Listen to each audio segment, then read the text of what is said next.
Good afternoon. Good afternoon. It's Damon Wilson coming to you with another Signs of the Time message. This is an article from ACLU.org, meant to say.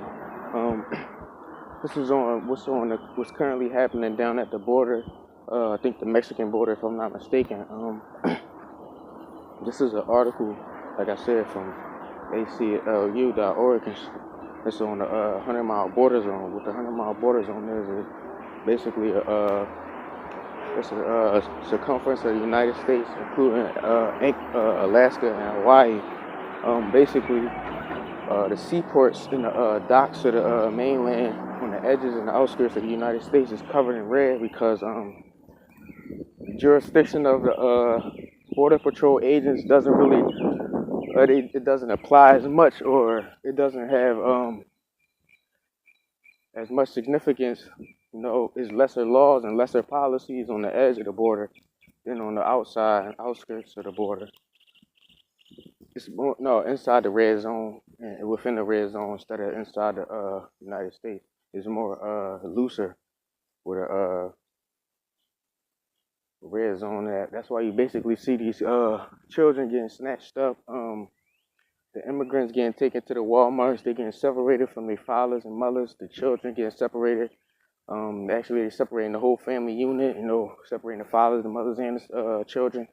But that's just a little bit of what's coming up soon enough. But continuing on, the Constitution and the 100-mile border zone.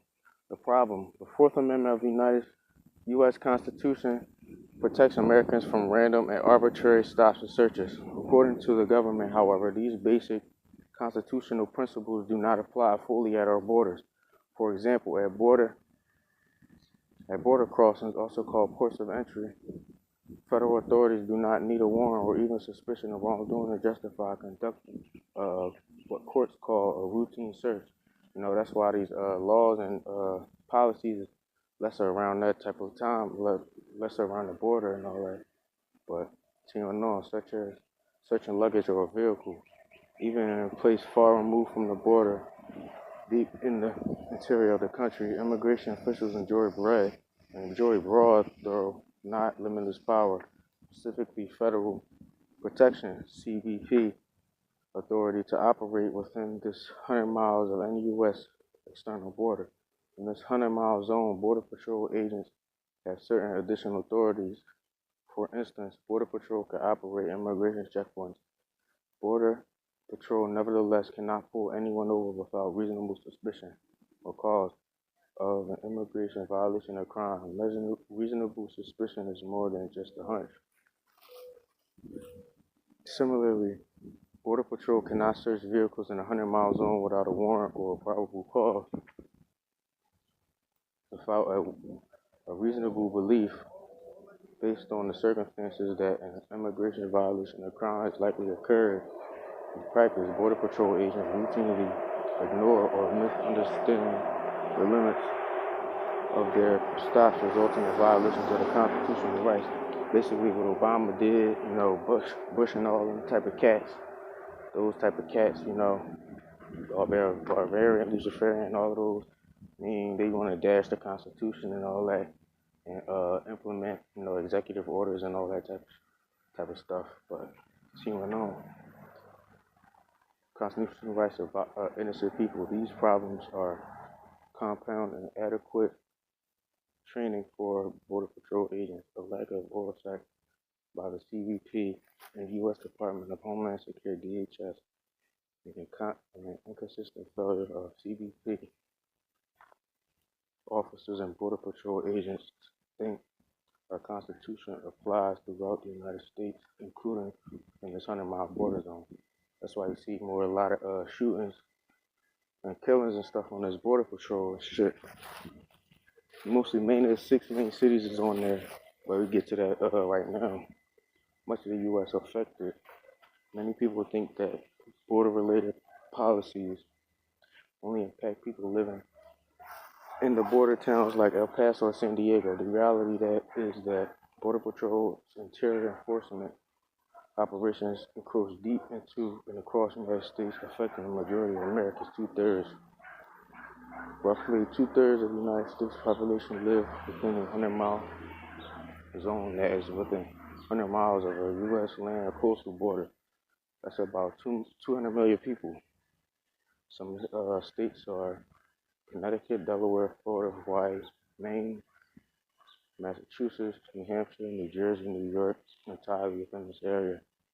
Almost or entirely within this area. 9 of the largest U.S. metropolitan areas fall in these areas determined by the U.S. 2010 Census. Also fall within the zone. New York City, Los Angeles, Chicago, Houston, Philadelphia, Phoenix, San Antonio, San Diego, and San Jose. Outdated.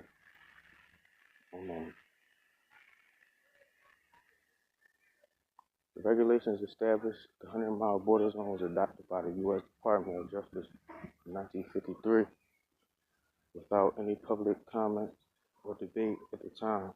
There were fewer than 100 Border Patrol agents nationwide. Today there are 21,000. There were fewer than 110,000 Border Patrol agents nationwide. Today there are 21,000 Border Patrol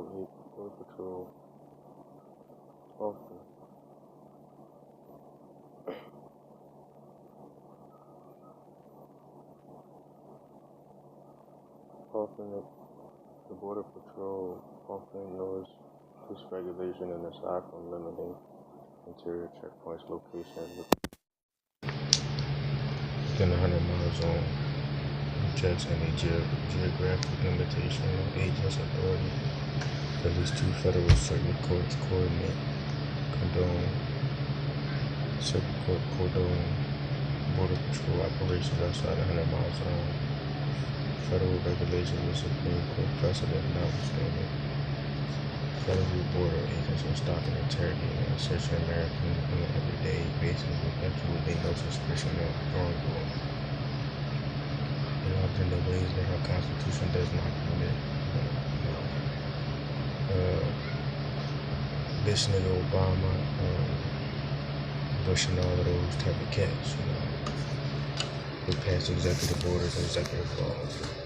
Basically trash the Constitution and bring in those executive orders, like season all media propaganda outlets. But continuing on, for example, Border Patrol, according to news reports, operates approximately 170 interior checkpoints throughout the country. The actual number of operations at any given time is not publicly known. The ACLU believes that these checkpoints amount to dragnet, suspicion, and stop that cannot be reconciled with the Fourth Amendment protection. Such as like what's going down, if I'm not mistaken, the U.S.-Mexican border, where they're rounding up those immigrants that's trying to get over to the U.S. side, separating the children from the women and the men from the families. And Walmart is holding approximately 1,500 children hostage that be given to the elite to be passed off into the reef camps and blood sacrificing camps and stuff like that. Continuing on, the Supreme Court has upheld the use of immigration checkpoints, but not only so far as the stops consist only of a brief and limited inquiry into resident status. Checkpoints cannot be primarily used for drug search or general law enforcement efforts. In practice, however, Border Patrol agents often do not limit themselves to brief immigration inquiries, directly conduct criminal investigations and illegal searches at checkpoints.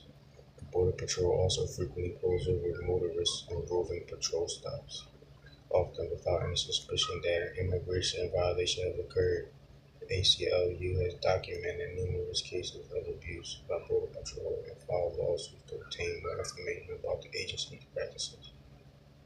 Given Border Patrol's lack of transparency and the absence of any meaningful oversight, there is still much that we don't know about the full extent and impact of these interior border enforcement operations. And because like I talked about earlier, the constitutional rights of Americans, which they already been dashed out the window. Such as situations occurring like Alton Sterling, you know, Most High rest his heart, and Michael Brown. You know, most of these cities was on the 100-mile border zone, and the restriction and regulations is not as enforced and not really enacted as much.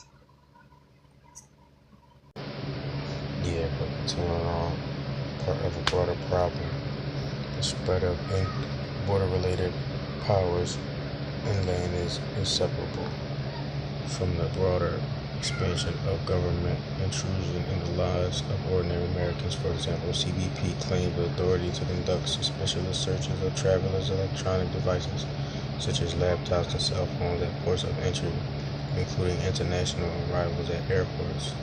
These searches are particularly invasive as a result of the wealth of personal information stored on such devices.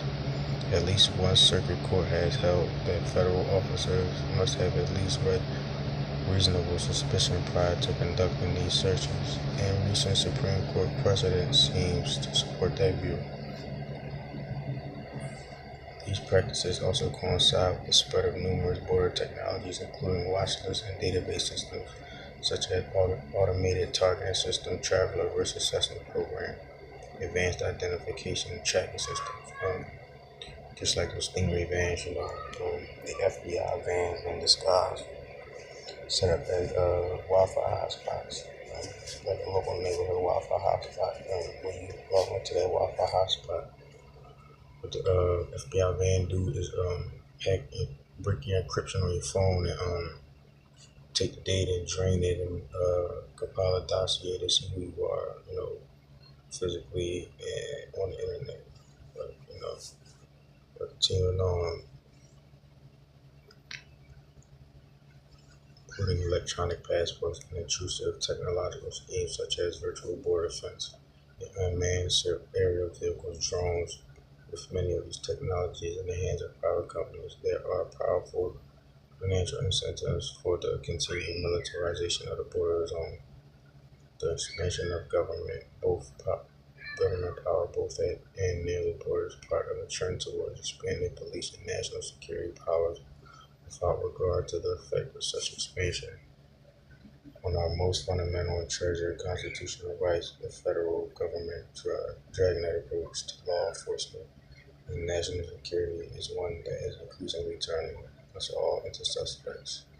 Police state, Minority Report, Tom Cruise, you know, but if Americans did not continue to challenge the expansion of federal power over the individual, we risk forfeiting the fundamental rights and freedoms that we inherited, including the right to simply go about our business free from government interference, harassment, abuse, and tyranny.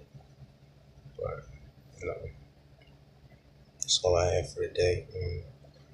Keep an eye out on that Walmart, situation with the 1,500 children being held, most, but sorry, time's